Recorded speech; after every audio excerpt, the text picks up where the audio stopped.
That's right. I run a show at a sex club because this is what people in Portland want to look at before they do it in public. Glad you're not with me, right? I don't know. It's wild. Y'all are a lot better dressed because you have more clothes on than they do. Oh man, I love weed. Y'all like weed? Hell yeah, hell yeah. I had to quit pot recently because I loved it more than my kids. Yeah, some people are like, they're like, Ben, pot's not addictive, you know? And those people have never smoked resin out of a socket wrench in my garage before. I don't know. Have you ever been so addicted to pot that you dumped beer in your lap because you stopped to look at what time it was? You ever do that again 2 minutes later because you forgot what time it was? Oh, man. You ever get so high that you pay for your fast food at the first window? Drive off before you hit the second one, right? That is a bad look in a van full of kids, you guys, okay? We're calling that the unhappy meal in my family. Just, yeah, it's good. You ever get so stoned that you forget to put water in the 4 packages of ramen noodles that you just microwave for 45 minutes? Man, that Tupperware almost burned my house down. I was so high I couldn't even find the fire. Yeah, it's wild. You're running around the house like, it's gotta be good. Smoke billowing out of the microwave. Like, I don't know. It's good. I like weed. I was on the train. I was coming back from the zoo, had my kids. There's a lot of kid stuff because I'm a stay-at-home dad, but it's not all going to be kid stuff. I mix the drugs and the kids. A little bit. So I was coming back from the zoo, right? And I had my kids asleep. I had the baby up on my shoulder and his big brother down in the stroller. And this woman approached me and she said, "That is so precious. How do you get your children to sleep on this incredibly loud train?" And I just looked at her and I whispered, "It's an indica heavy strain."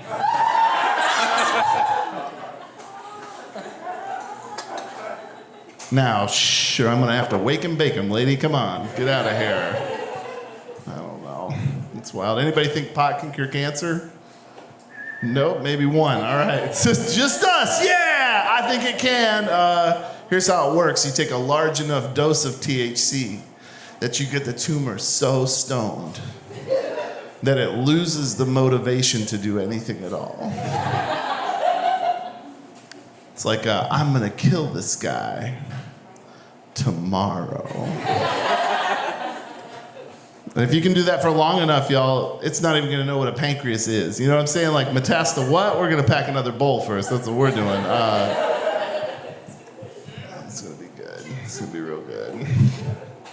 I like it. I've been together with, actually I was a ski bum, y'all, for a while. We got any skiers in here? Check out the privilege in the front row. All right, yeah, I was a ski bum. Ski bums will do whatever they can to ski as much as possible, no matter the cost, unless that cost is money, right? Like, I was so poor as a ski bum, I used to shop at a store called the Lost and Found, or as we called it, the Found. Some people are just genuinely pissed at that. They're like, "Hey, man." It's like, yeah, I can't afford a North Face jacket, but I can describe one really well, you know? I don't own any Scott goggles, but I have 2 pairs of Scott's goggles, right? You know what I mean? It's like shopping at Dick's Sporting Goods, only we were the dicks, just taking your stuff. Every once in a while, you have somebody come up to you, too, and they're like, "Gee, Ben, why do your gloves have the word Seth written across the front?" And it's like, well, Seth, think of me like a NASCAR skier, you know? I'm proudly displaying my sponsors. Was a ski patroller for a little while. I know this is not like a ski patroller body type, right? This is like a, if that guy can do it, anybody can do it kind of body. But I was a ski patroller, did that for a while. It was a lot of fun. One of the things we did on the patrol was training avalanche dogs. right? Little Abby dogs are so cute. They come dig you out if you get buried or lost. And it was no big deal. Here's how you do it, okay? You take the least valuable member of your team and you bury them in the snow, okay? What I'm saying is I got buried a lot. They buried me all the time. One time, they buried me 7 feet down. Yeah, gets real when you're 7 feet down and your pal is chucking snow into your icy grave, just like, if you panic, reach for your radio, bud. And you're like, all right. So I was down there, right, in the dark, packed on ice. 30 minutes goes by. I start to freak out. I go for my radio, call for help. And nobody answered. yeah. Turns out it was just off. But, oh, look who's the least useful guy now, right?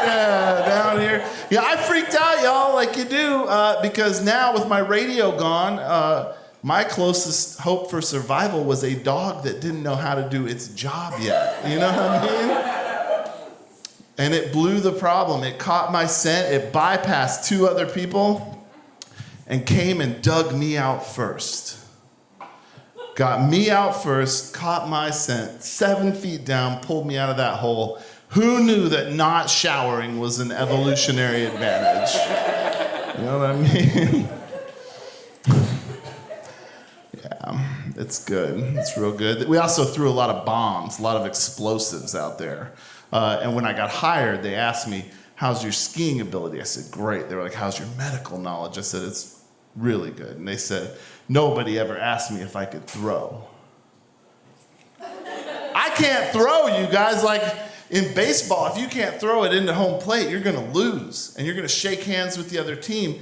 And then you're going to go out and have a pizza party. But in explosives work, if you can't throw, the party's going out for pizza without you, okay? Like, it's, I don't know.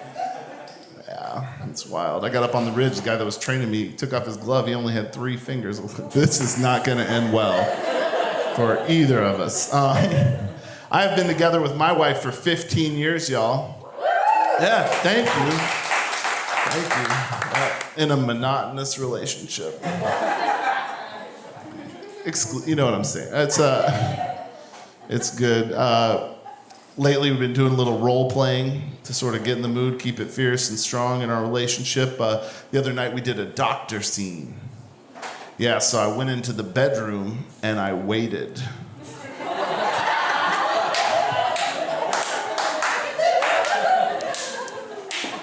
Yeah. And about 10 minutes later, she poked her head through the door. She was like, the doctor's running a little bit behind today.